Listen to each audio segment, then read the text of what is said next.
I want you to imagine something for a second. Put yourself in this scenario. Okay. You are, without a doubt, the single most famous child in the entire world. Right. But instead of being celebrated or, protected or raised in comfort, you are literally dropped in the dead of night onto the concrete doorstep of relatives who absolutely, violently despise you. It's a bleak image. It is. And the chilling part about it, there were literally zero other options. Like, none. Yeah, it's one of the most widely recognized beginnings in modern history, right? Mhm. But we rarely pause to ask the, I guess, logistical question. Like, how does it get to that point? Exactly. How does a family tree get pruned back so severely and so efficiently that a child is left with one singular, miserable option for survival? And that is exactly our mission today. So welcome to this deep dive. We're taking a really close look at the lost, forgotten branches of both the Potter and the Evans family trees. It's a heavy one. Yeah. We're uncovering the dark reality behind this iconic character's absolute isolation, and then exploring how he eventually managed to break that cycle, to build a deeply complex family of his own. I love this topic because looking at this history purely through the lens of a family tree, it completely changes the narrative we thought we knew. It really does. It reframes the whole thing. It takes it from a simple tale about a boy in a cupboard and turns it into this multi-generational political thriller. Right. So to understand that doorstep drop-off, I feel like we first have to look at the gaping hole on the mother's side. The maternal mystery. Exactly. Like what actually happened to Lily and Petunia's parents? Because usually, right, there are grandparents there to step in. You would think so. Yeah. But the historical records we have just lists the deaths of Mr. and Mrs. Evans as, quote, normal Muggle deaths. Normal Muggle deaths. Yeah. And they passed away sometime in the window between 1971, so seeing Lily off at platform 3/4, and 1981, which was Lily's own death. Okay, let's unpack this. Because that is an incredibly suspicious time frame when you actually look at the biology. Oh, completely. I mean, Lily was only 21 years old when she died. Even if her parents had her, like, super late in life, they would have been in their 50s, maybe early 60s, at the absolute oldest. Right. So passing away from old age is just completely off the table. It is. So you have to wonder what a normal Muggle death even entails for two relatively young people dying in the exact same decade. A car crash? Maybe. A sudden illness that takes them both. I mean, it just doesn't add up. No, it doesn't. Not when you place it within the broader context of the First Wizarding War. Yeah. A random, normal death becomes highly, highly improbable. Because of who Lily was. Exactly. Think about who Lily Potter was. She was a prominent, high-value target. She and James were active frontline members of the Order of the Phoenix. Right, they were literally fighting a war. They had personally defied Voldemort 3 separate times. They were sitting at the very top of the Death Eater's hit list. Which means her high profile in the war essentially painted this massive target on her family's back. Precisely. We know from the history of that era that Death Eaters routinely tyrannized Muggle communities, just for sport, let alone for tactical advantages. And the Evans parents were Muggles living out in the open. With zero magical defenses, they would have been the easiest targets imaginable for Death Eaters looking to, send a ruthless message to Lily. Wiping them out would have taken seconds. Oh, wow. See, that completely flips the script on Petunia for me. How so? Well, we are always told that Petunia's intense hatred of magic stems from her being petty. Like, she wrote to Dumbledore, begged to go to Hogwarts, got a polite rejection, and then spent the rest of her life just bitter and jealous. That's the accepted narrative, yeah. But wait, if the magical war spilled into her living room and got her defenseless parents murdered, and then ultimately got her sister murdered too, her hatred isn't just jealousy. It's trauma. It is profound, untreated trauma.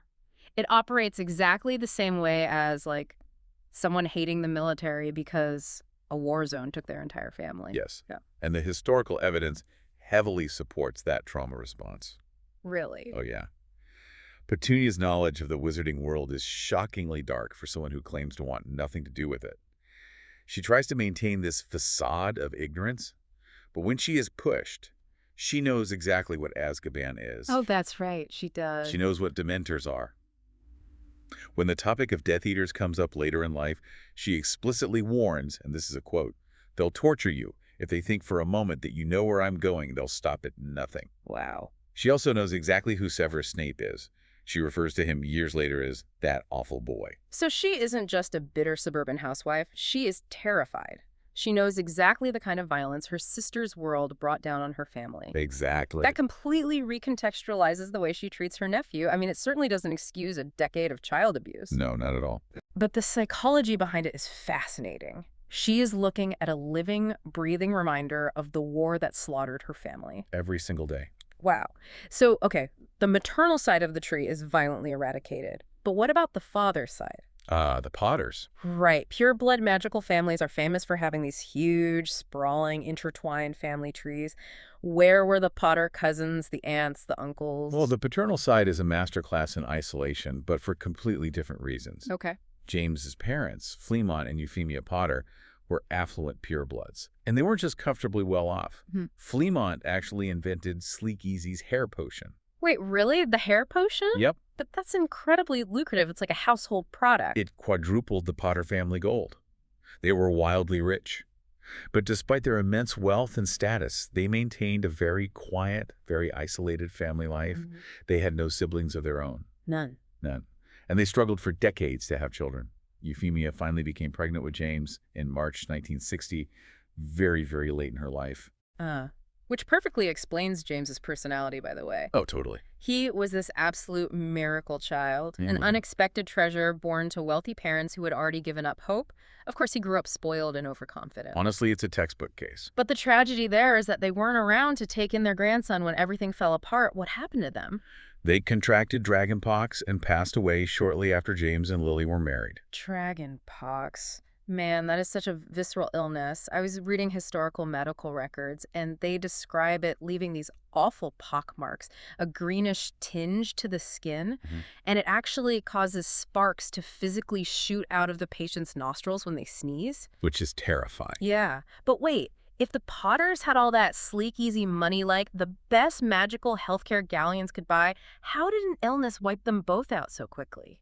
It all comes down to the context of wizarding longevity. Okay. So, in the mid-1990s, the Ministry of Divine Health reported that the average wizarding life expectancy was 137 and 3/4 years. Wait, really? Yeah, that is 57% longer than a standard human lifespan. And historical records note that Fleamont and Euphemia were considered, quote, elderly by wizarding standards when they finally had James. Wait. If elderly in the wizarding world means approaching that 137-year mark, they must have been well over a century old when Euphemia gave birth. They were. Yeah? They absolutely were. And that immense age factor is the key to understanding why they succumbed to the illness. How so? Dragonpox is highly contagious, right? But structurally, it is very similar in nature to Muggle chickenpox. Oh, that makes perfect sense. Right. It operates just like the chickenpox virus. So when a young kid catches it, it's itchy and annoying, but their body handles it. Exactly. But if that exact same virus stays dormant and then flares up in a vulnerable adult as shingles, it can be deadly. So if dragonpox hit an immune system that was over a century old, The severity would be amplified exponentially. They wouldn't have stood a chance. wow, their bodies simply couldn't fight it off, regardless of how much wealth they had. Exactly. So look at the timeline here. Within the span of about a single decade, you have Lily's parents eradicated, Right. James's parents succumbing to a severe illness, Yeah. and neither James nor Lily having any siblings to speak of, aside from Petunia. And there we are. We have arrived at the bottleneck. Yep. Lily's side is wiped out. James's side is wiped out. There are no sprawling pureblood branches left to catch this child.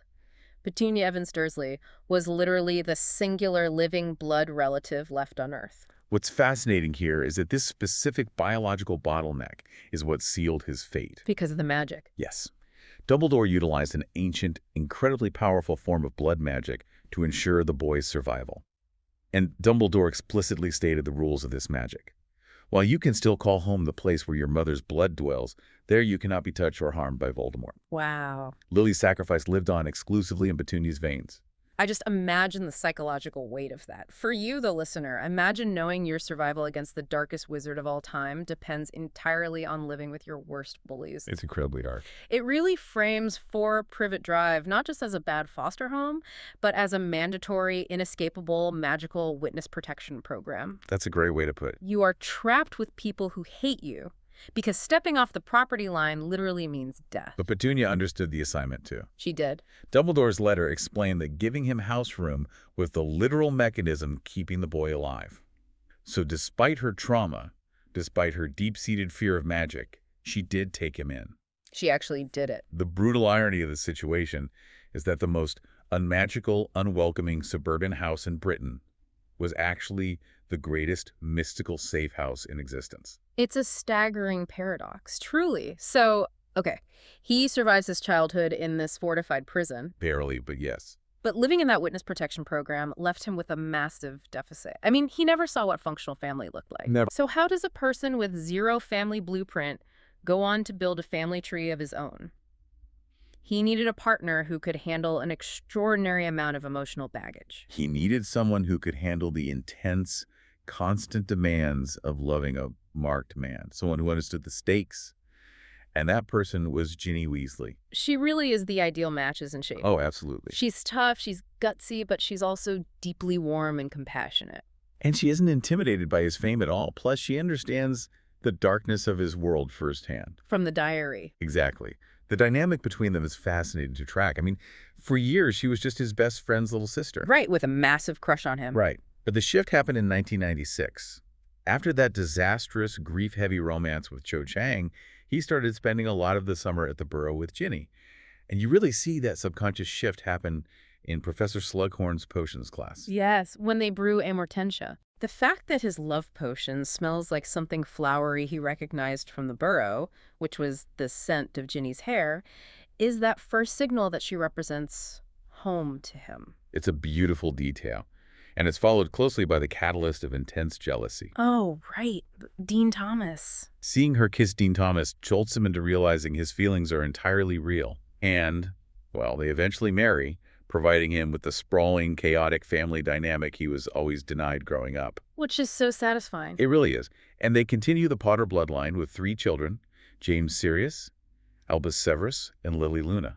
See, this is where the psychology of this family tree gets incredibly complicated for me. Yeah, He names every single one of his children after martyrs. he does. People who violently sacrificed themselves in the war. It makes you wonder, by naming his kids after dead heroes, did he honor them?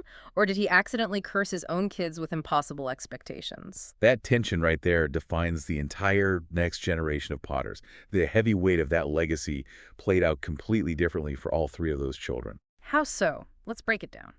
Okay, well, if we look at the oldest, James Sirius, born around 2003 or 2004, he seems to navigate it with ease. It's wild to contrast James's upbringing with his father's. It's night and day. Harry was starved of magic, locked in a cupboard, treated like a burden. But James Sirius was completely immersed in wizarding culture from day one. Oh yeah, totally immersed. He grew up visiting magizoologists, going to Diagon Alley, eating cauldron cakes. The whole family went to the 2014 Quidditch World Cup, where he casually meets Victor Crumb. Right. Harry overcompensated, basically. He gave his son the loud, magical childhood he was denied. Exactly. And James had the extroverted personality to handle it.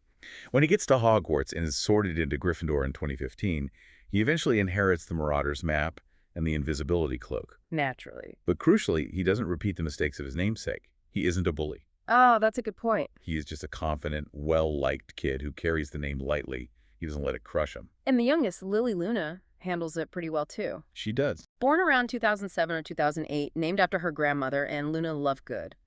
She was fascinated by Hogwarts houses, debating the traits with her cousin Hugo Weasley long before she even arrived. She was eager for it. Very. And she follows James into Gryffindor in 2019. She fits the mold perfectly. But then there is the middle child. Albus Severus. Albus Severus. He is the tragic center of this generation. Yeah. Albus didn't inherit the easy confidence of James. He was utterly crushed by the weight of being named after Albus Dumbledore and Severus Snape. The 2 most complicated figures in their history. Exactly. His anxiety was crippling. Yeah. Even before boarding the Hogwarts Express, he was terrified of not measuring up, and specifically terrified of being sorted into Slytherin. And his father's attempts to comfort him completely miss the mark here. They really do. Harry reminds him that Severus Snape was a Slytherin and the bravest man he ever knew. But Harry's parenting blind spot just glares here. He's trying to be helpful. He is. But he tries to comfort Albus with stories of legendary heroism, not realizing that pointing to a massive monument just makes the kid standing in its shadow feel smaller. Wow.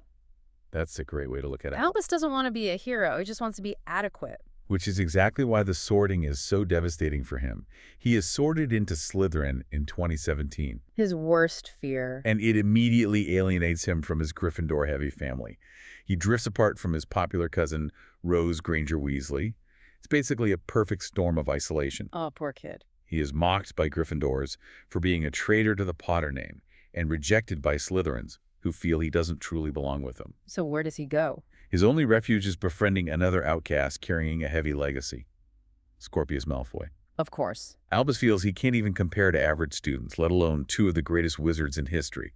And Harry and Ginny, despite their immense compassion, they simply don't know how to reach a child whose primary trauma is feeling suffocated by his own family tree. They just don't get it. And that psychological deterioration, it leads to the ultimate rebellion, right? Yes.